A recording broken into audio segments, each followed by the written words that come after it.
segment 3 here on our Masters podcast with Jason and Phil Iacovino on KRFOradio.com. We're glad for those of you who have tuned us in, and my thanks to Roy Koenig for putting it together on our website as well. Thanks, Lauren. That's very nice of you. Daughter Lauren joining us here for just a brief minute. And we're watching final round coverage of the Masters. Of course, those who are listening, it's already happened. Let's see. So we've broken down some of the players. Well, I have a question for you real quick. Last couple years, for sure, he hasn't really been a story at this tournament. This year, he's not even playing. How do you feel? Because I kind of consider you, above average golf fan, probably not to the level that I'm at. No. But do you think that the absence of Eldrick or Tiger Woods has taken a toll as far as people's interest in this tournament, or do you think this tournament is bigger than the polarizing figure like Tiger Woods? The tournament is bigger than Tiger Woods. Obviously, but you know what I mean. It does a takeaway, absolutely. And I'll admit, I was probably a lot of people last Friday when he announced he wasn't going to play, kind of had a little bit of a letdown. We kind of saw it coming. But at the same time, you'd like to see him here, and we've had other years where he hasn't played up until this event, and then he ends up playing it. And like you said, it's a unique event in the sense, Bernhard Langer is Exhibit A, where you can be off the PGA Tour and just show up and compete, and so that's what's kind of cool about it. I miss Tiger Woods. Now, do I enjoy watching the Jordan Spieths and the Rory McIlroys and the Ricky Fowlers? And, Mickelson, he was disappointing this week, too, because he had been playing very well up until this week when he failed to make the cut. Boy, where did that come from? There's a ball coming straight out of the woods from somewhere. I miss Tiger Woods, and I hope he comes back. And I heard Bob Ryan on the Sports Reporters last weekend basically said, you know what?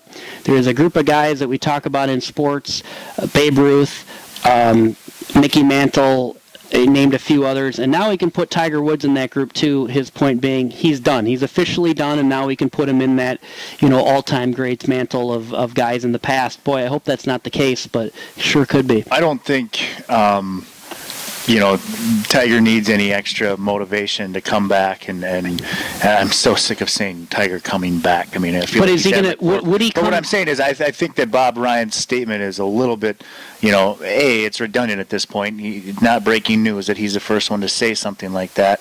But I happen to think he's wrong. I think Tiger will win again on the PGA Tour. All right. Will he win a major? That's a different question. Would he come back if he knows? And maybe it's one of those things where a guy like Tiger Woods is never going to tell himself that he can't win.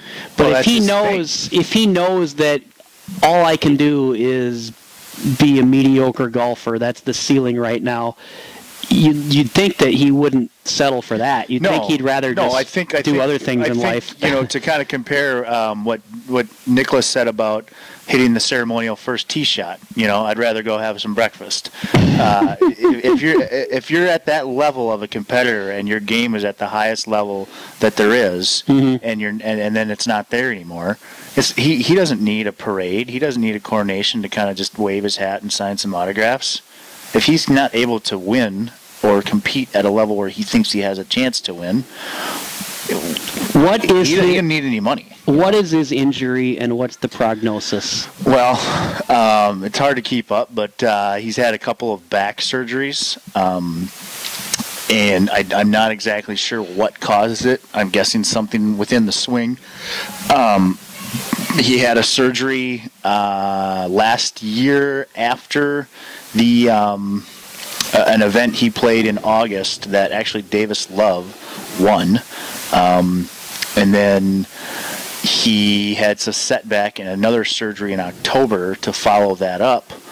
And then now he's just been recuperating. And Tiger, I guess his MO has kind of been, hurry up and get back from an injury and not take the time that it takes to heal and rehab. And I guess he's, listening to his doctors and the people in his camp this time around that are telling him, no, Tiger, you're 40. He turned 40 But in is that December. something that you ever recover from? I don't know. Freddie Couples, he's not here because of a back problem. Okay. He's had back problems. It comes and goes? I mean, at what point is he going to have the green light where it's like, okay, go ahead and play golf? There was a report on Friday, or Thursday or Friday, from Tim Rosenfort, who's one of senior reporter or senior staff member at Golf Channel, and he said that he was out at his club in Medalist hitting drivers. Now, we all saw the tweet that he had about a month and a half ago of him hitting 9-irons in a simulator. But I guess he was hitting drivers on the range, so that tells you that, he's probably getting close. And his agent, Mark Stein, has mentioned a few times that Tiger will play this year. So I don't know if that means we'll see him at his event in D.C. or the U.S. Open. I would guess maybe Jack's event at Memorial up in Dublin, Ohio. Okay. I would have thought if there would have been any chance at all that he could have gotten onto a golf course and played a somewhat normal round, that he would have been in this field this week. Well, I mean, famously, was his first tournament that he came back to after the incident. The incident on Thanksgiving in 2010, and he finished third that year. So, yeah. I guess my point is he must be still hurting. Right, absolutely. Yeah, no, I mean, a guy that's trying to win 18 majors, missing everyone he misses is a big deal. All right, so final round of the Masters, and after one hole, both Jordan Spieth and Smiley Kaufman par number one, although Smiley Kaufman had a short birdie attempt that he lipped out. And so Spieth at 3, Kaufman at 2, but both Matsuyama and Langer bogeyed number one, so they're at even. And again, of course, those listening already know the results, so that's kind of a ridiculous exercise to go back through it.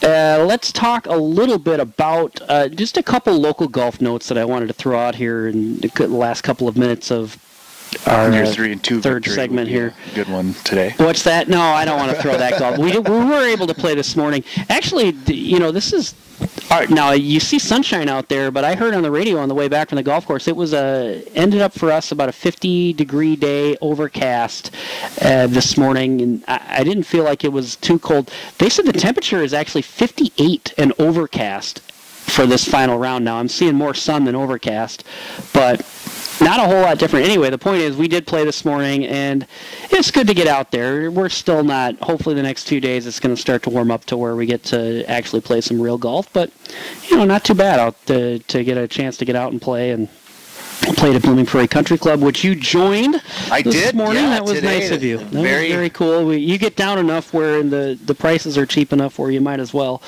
And it's obviously it's going to be rough this kind of time of year on the grounds, but I felt like the greens were, you weren't playing plinko on them. No, the greens, honestly, I've been able to come down the last couple of years since I moved back to Minnesota and play in Blooming Prairie at Blooming Prairie Country Club a couple of times, and the greens roll true. They really do. And right around that second week of May, maybe that third week of May, they start to roll a little bit faster. So your putts roll out, and they've done a great job keeping that place in good shape.